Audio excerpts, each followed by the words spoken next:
Congressman Acop, you have 10 minutes. Thank you, Mr. Chair. Alas 9 pa lang po, nandito na ako kanina.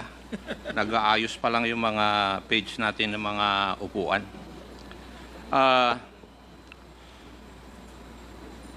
Mr. President, please allow me to ask questions to you. And I hope they would not be considered as stupid questions dahil ayaw nyo po na matanong kayo ng stupid Biro lang yun, sir. questions. Hindi naman ako. Part of it. Thank you. Araw-araw na, may mouth. Marami pong salamat, Mr. President. Clarification lang po. A while ago, kayo po ay natanong tungkol dun sa mga prinisinta ni Senator Trillanes na mga bank accounts.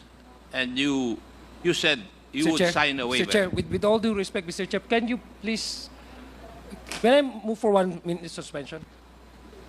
1 minute suspension. Sergeant at Arms. What is the commotion? Bakit?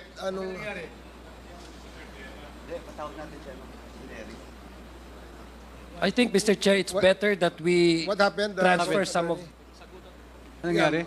You wish me to explain? Nang dumaan lang ako, Mr. Chair, sabi niya, di ba bayan muna ka? O, so ano ngayon? Speak louder. Nang dumadaan ako, Mr. Chair, ang sabi ni Mr. Cardema, di ba bayan muna ka? Tumatakbo ka sa eleksyon. So sabi ko, marami namang congressman dito tumatakbo sa eleksyon. Bakit kami ang mini-mention mo?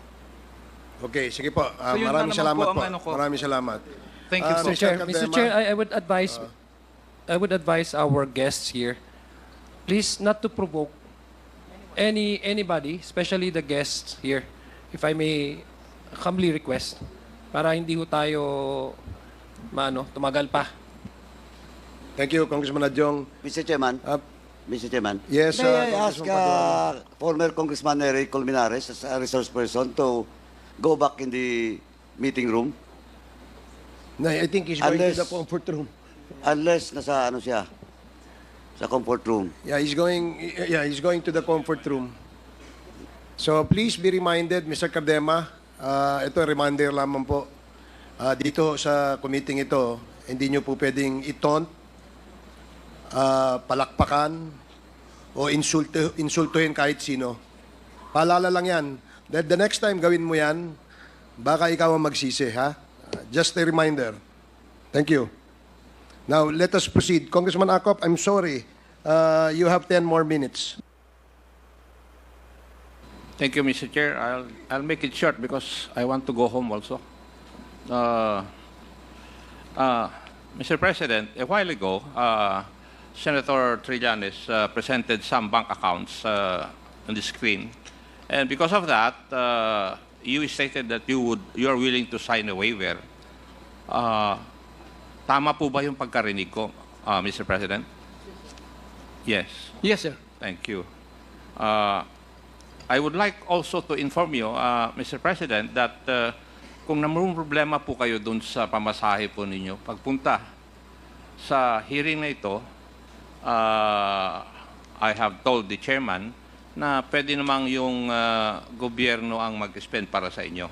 Salamat, Under sir. our rules, Mr. President. That would be hindi naman great, but that would be saving.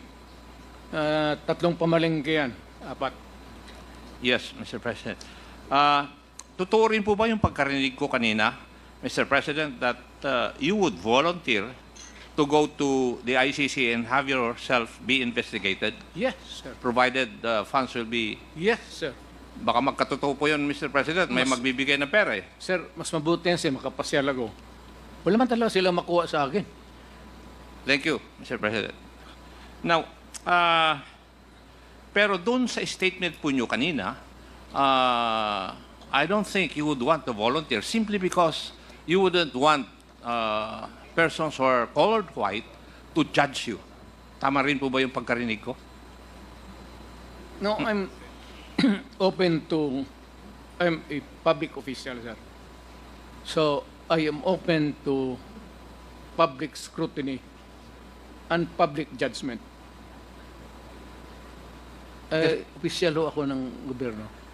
Yes, Mr. President. Pero narinig ko po kanina na doon sa pagtatanong ng isang kasamahan ko, na you wouldn't want to be judged by white persons. You would rather want to be judged by Filipinos, your fellow Filipinos. Yes, sir. Hindi ko... when it comes to the dispensation of justice, I do not have the respect and the whatever sa mga puti. They have always looked upon us as inferior ever since. That has not changed over time, many years. I would rather that I be heard, I be prosecuted by a Filipino, heard by a judge, sentenced, then I can appeal, then if it is affirmed, then I can go to the Supreme Court, and if the Supreme Court says that I go to jail, wala namang death penalty ngayon, I would willingly go to prison. Sir, basta Pilipino lang. Huwag lang foreigner. Ayaw ko yung puti, sir. May sentimento ako sa kanila. Maraming salamat po. Would you agree with me, Mr. President, na lahat po ng sasabihin nyo tungkol sa isang issue, isang bagay, it becomes a policy statement of the country when you were the President? Yes, sir. Yes, and therefore, when you stated things about the war on drugs, don't you think it had encouraged our police force to be so aggressive in implementing the war against illegal drugs? Sir, ang police natin, sir, hindi naman yan pinupulot sa daan eh. They are recruited and they undergo 2 years. And one of the subjects, lahat na, and criminal law, nagtuturo rin ako kasi to augment the income at that time sa pamilya ko, sir. Tinuturo namin ang lahat. At yung lahat ng mga ating police, sir, ay edukado na yan and well-versed on how to handle a police work. So, bago sila magsabi na ng police o ganon, titignan mo muna, sir, kasi ang police, usually, hindi kagaya ng ibang civilian, kung may gulo, they can stay away. A policeman, whatever is there, a quarrel, or anumang gulo, has to go there and confront what's happening and to pacify and make an arrest if need be and bring them. And sometimes, hindi mo madala yan, sir, basta-basta lang mahila mo. Minsan lumalaban. Kaya na kaya pagkatapos niyan, ang labas, ang pulis, ang talagang, yung mga lasing, hindi mo mahila yan sa mga restuhin. Walang pulis-pulis dito. Di pagka ganun, talagang mabugbog ka ng pulis. Tama naman. Because you have to overcome the resistance in order to make the arrest. Otherwise, inutil ka na pulis.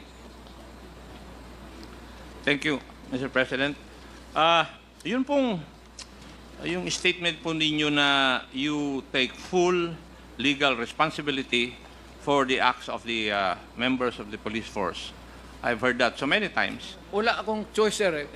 If you're a mayor, napakaduwag mo naman kung if you shy away from your responsibility because you're supposed to be giving the direction. Ang pulis po, nagtatrabaho lang yan. So ang pulis, pag sinabi mo, pumunta ka dyan sa mga lasinggero na yan, and always there is a resistance, a quarrel, eventually there will be a confrontation. At hindi natin maiwasan, sir, ang kaso. Kaya ako naawa, kasi alam mo noon, sir, pag ang pulis napailan ng kaso, on that day, wala nang sweldo.